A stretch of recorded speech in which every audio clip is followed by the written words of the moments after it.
അപ്രതീക്ഷിതമായ ബസ് സമരം യാത്രക്കാരായ ജനങ്ങളെ വലച്ചിരിക്കുകയാണ്. യാത്രക്കാരോട് തന്നെ നേരിട്ട് ചോദിച്ചറിയാം.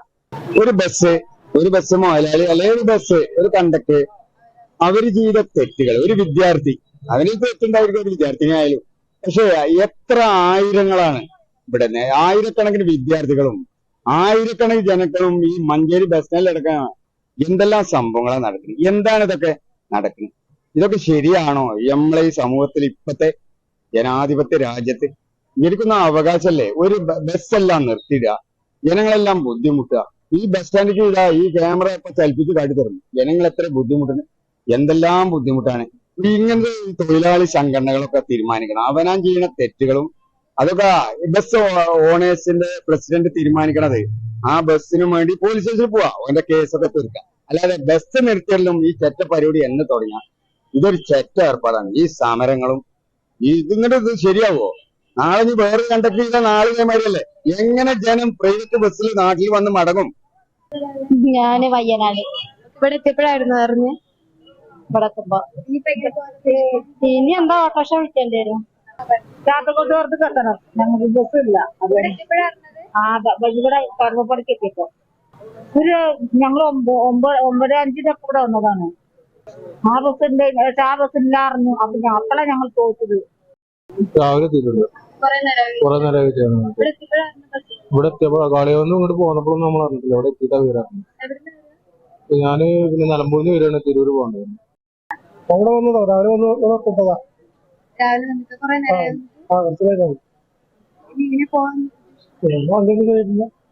ഞാൻ ഇവിടെ ബസ്സിൽ കച്ചവടം നെഞ്ചിട്ടൊക്കെ കച്ചവടമാണ്. രാവിലെ ഇങ്ങനെ വന്നത്, തിരൂര് പോലെ വന്നതാണ്.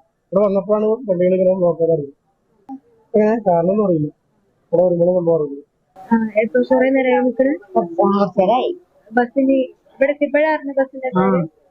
രാവിലെ പോന്ന പറഞ്ഞിട്ടില്ല. രാവിലെ പോന്ന നീ ഇങ്ങനെ തിരിച്ചു പോകാൻ ബസ് കാത്തിക്കാനാണ്, കിട്ടിട്ട് പോകണം. കിട്ടുമ്പോ പോകുന്നല്ല. എപ്പോഴാണ് കുറെ നേരം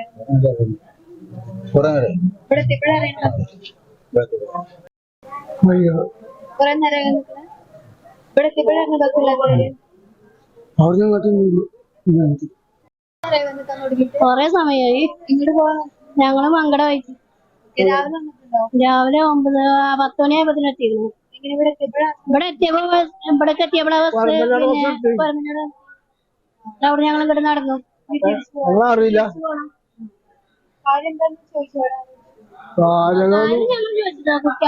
കുട്ടികള് കണങ്ങനെ നിൽക്കുന്നുണ്ട്. ഞങ്ങളെ അറിഞ്ഞിട്ടുള്ളൂ.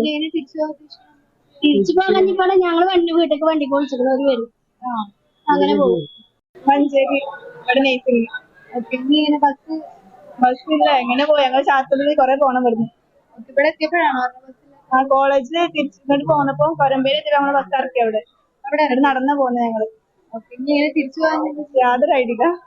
അതായത് ഇതില് ഞങ്ങൾ CIT എന്ന് പറഞ്ഞ സംഘടന ഈ ഒരു സമരപ്രഖ്യാപനത്തിന് ഞങ്ങൾ ഇതിലില്ല. ഇത് തൊഴിലാളികൾ തൊഴിലെടുക്കണില്ല എന്നാണ്. അതായത് ചെറിയ ചെറിയ കാര്യങ്ങൾക്ക്, അത് സീറ്റ് കുട്ടിന്റെ കാര്യത്തിന് സീറ്റ് ചോദിച്ചാൽ ആ ആളെ പേരിൽ പോസ്റ്റ് കൊടുക്കും.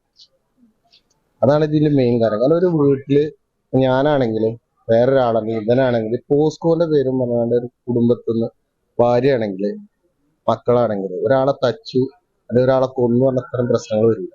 ഒരു പോസ്കോ എന്ന് പറഞ്ഞാൽ ഈ പോസ്കോ ചുമത്തിയ ആളെ പേരില് ആ കുട്ടിക്ക് ഒരു പെൺകുട്ടി ഉണ്ടാവും, അതിനൊന്ന് കെട്ടിച്ചുവിടാനോ അല്ലെങ്കിൽ ഒന്ന് പുറത്തിറങ്ങി നടക്കാനോ ആൾക്കാരെന്താ പറയാ, പോസ്കോ എടുത്തു, അത് അവന്റെ ആ കുട്ടിന്റെ വാപ്പ അങ്ങനെയാണ് അല്ലെ ഓ അങ്ങനെയാണെന്നില്ല. അതാണ് പ്രശ്നം. പിന്നെ ഈ ഒരു സമരപ്രഖ്യാപനത്തിന് CITക്കും ആയിട്ട് ഒരു ബന്ധം. ക്ലാസ് അല്ല, എക്സാം ആയിരുന്നു. അപ്പൊ ഇനി എന്താ ചെയ്യാൻ? അപ്പൊ എക്സാമിന്റെ കാര്യം എക്സാം കഴിഞ്ഞു. തിരിച്ചു പോകാൻ എവിടെ? വീട് എവിടെയാ? എളങ്കൂർ. ചേട്ടാ ഇവിടെ എങ്ങോട്ട് പോകാൻ വേണ്ടി പോകാൻ ഇപ്പൊ രാവിലെ എത്തിയപ്പോഴായിരുന്നു സമയം? ഇപ്പൊ വന്നപ്പോൾ ബുദ്ധിമുട്ട് തോന്നുന്നു, വണ്ടി ഇല്ലെന്നുള്ള. ഇനി എങ്ങനെ പോകാൻ ഉദ്ദേശിക്കുന്നത്? എന്താ ചെയ്യാ? ബസ് വരുമ്പോ അതിന് കയറി പോകുന്ന ഓർത്താ.